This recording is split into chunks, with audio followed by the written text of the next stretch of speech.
प्रधानमंत्री नरेंद्र मोदी ने टैक्स चोरी करने वालों को चेतावनी दी है। पीएम मोदी ने कहा है कि 30 सितंबर से पहले बेनामी संपत्ति की जानकारी देकर चैन की नींद सोएं, नहीं तो बचना मुश्किल होगा।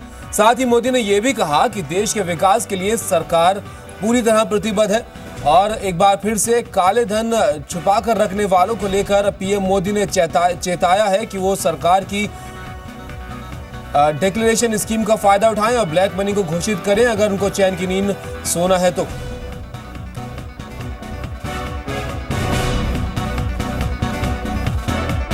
इनकम डिस्क्लोजर स्कीम सामने आने के बाद सरकार ने पहली बार कड़ी कार्रवाई का अल्टीमेटम दिया है। प्रधानमंत्री नरेंद्र मोदी ने कहा कि 30 सितंबर तक अघोषित संपत्ति की घोषणा कर दें, वरना चैन की नींद नहीं सो पाएंगे। चैन से सो जाना, नींद आना, इससे बड़ा जीवन का सुख क्या होता है जी? ये इनकम टैक्स अफसरों का डर काहे का? ये सरकार का डर क्यों? ये स्थिति बदलने का सबसे बड़ा उपाय है 30 सितंबर के पहले जो भी है डिक्लेयर कर दो। शनिवार को दिल्ली में all India James and jewellery trade federation के समारोह में पीएम मोदी ने बताया कि सबसे ज्यादा काला धन ज्वेलरी और रियल एस्टेट में लगा हुआ है, ये उन्हें पता है। प्रधानमंत्री ने यह भी बताया कि लोग पैसे से भरे थैले लेकर जौहरियों के पास जाते हैं। ये आप ही का क्षेत्र है कि जहां उसको सबसे ज्यादा सुविधा है, उसके बाद जमीन वाले हैं, उसके बाद बिल्डिंग कंस्ट्रक्शन की दुनिया है, आप सबसे पहले हैं।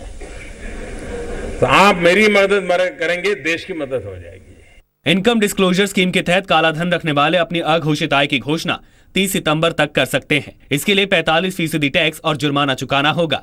इस योजना में हिस्सा न लेने वालों को प्रधानमंत्री ने चेतावनी दी। मैं 125 करोड़ देशवासी सुख चैन की नींद सोए, ये चाहता हूं जी। और मैं उस पाप को करना नहीं चाहता हूं जो 30 सितंबर को मुझे करना पड़े। बेंगलुरु में वित्त मंत्री अरुण जेटली ने कहा कि इस स्कीम के लोगों को सर उठाकर आराम की जिंदगी जीने का एक मौका दिया गया है, क्योंकि जनता पर निगाह रखना सरकार को नापसंद है। और इस पर बात करने के लिए इस वक्त मेरे साथ फोन लाइन पर आलोक हमारे सहयोगी जुड़े हुए हैं। आलोक, इससे पहले भी वित्त मंत्री भी ये बात कह चुके हैं कि इनकम डिक्लेयर करें लोग, इस स्कीम का फायदा उठाएं, और अब प्रधानमंत्री मोदी ने साफ तौर पर ऐसे लोगों को चेताया है जो ब्लैक मनी छुपा कर रखते हैं। एक तरह से सरकार की सीरियसनेस को साफ जाहिर करता है और कोशिशें भी नजर आती हैं जिस तरीके से सरकार आगे बढ़ रही है ब्लैक मनी को लेकर। बिल्कुल, देखिए आपने जो कहा बिल्कुल सही कहा, क्योंकि सरकार जो है इस वक्त ब्लैक मनी को लेकर है और आपने देखा भी होगा कि इनकम टैक्स डिपार्टमेंट जो है लगातार चिट्ठियां भेजने की बात कर रहा है। उन्होंने आइडेंटिफाई भी कर लिया है कि कितने लोगों को, 7 लाख लोगों को चिट्ठियां वो दिखेंगे, नोटिस भेजेंगे कि जिनके पास ब्लैक मनी, क्योंकि उन्होंने जो पिछली जो ब्लैक मनी का विंडो शुरू हुआ है और साथ ही साथ कार्रवाइयां भी शुरू हो गई हैं, क्योंकि 30 सितंबर लास्ट डेट है और उससे पहले तमाम लोगों जो जिनके पास ब्लैक मनी है या फिर इनकम टैक्स डिपार्टमेंट के जांच में सामने आया है कि 90 लाख लोग ऐसे हैं जो कि बिना पैन नंबर डाले हुए हाई वैल्यू ट्रांजैक्शन जिन्होंने किया है, यानी 10 लाख से ऊपर की ट्रांजैक्शन किया है या फिर उससे ज्यादा की संपत्ति खरीदी है, इन तमाम लोगों पर इनकम टैक्स की नजर है। और इनमें से 7 लाख लोगों को तत्काल इनकम टैक्स डिपार्टमेंट नोटिस भेजकर उनसे जवाब तलब करेगा कि आखिरकार ये जो हाई वैल्यू ट्रांजैक्शन है क्यों हुए और बिना पैन नंबर कोड किए ट्रांजैक्शन क्यों किए गए हैं। तो जाहिर सी बात है कि इनकम टैक्स डिपार्टमेंट, पूरी सरकार काले धन को लेकर कहें तो बहुत ही गंभीर है। हालांकि जो विदेशी फॉरेन इनकम है उसमें भी सरकार को अच्छी खासी कामयाबी मिली है।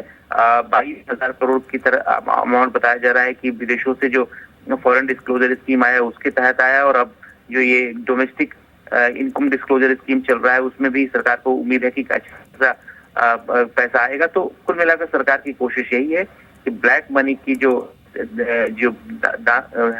दिक्कत है उससे देश को राहत पहुंचाई जाए और जो लोग ईमानदारी से टैक्स पे करते हैं उनके साथ इंसाफ किया जाए।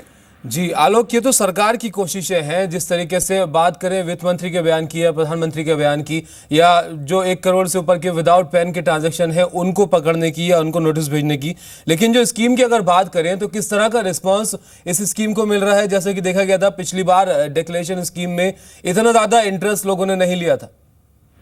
देखिए ये तो बिल्कुल सरकार अब उसके बाद कार्रवाइयां करनी शुरू कर दी, क्योंकि फॉरेन डिस्क्लोजर इनकम जो है वो सरकार ने उसके लिए विंडो खोला था पिछले साल, और जिन लोगों ने उसका फायदा नहीं उठाया उसके खिलाफ सरकार की कार्रवाई शुरू हो गई। और सरकार ने डाटा भी दिया था कि कितने लोगों के खिलाफ कार्रवाई शुरू हुई। तो वही सेम यहाँ पर जो डोमेस्टिक ब्लैक इनकम है उनके ऊपर भी होगा, क्योंकि एक बार अगर आपने डिस्क्लोज नहीं किया और ये विंडो खत्म हो गया तो सरकार ये बार बार कह चुकी है कि दोबारा से ऐसा कोई अपॉर्चुनिटी मिलेगी। ये लास्ट अपॉर्चुनिटी है और इस लास्ट अपॉर्चुनिटी का फायदा लोग उठाएं।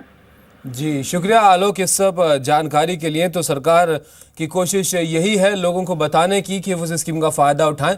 लास्ट ये मौका है उनके पास, अगर नहीं फ़ायदा उठाते हैं ऐसे लोग फिर उसके बाद जो पकड़ में आएंगे उनके पास सख्त कार्रवाई की जाएगी।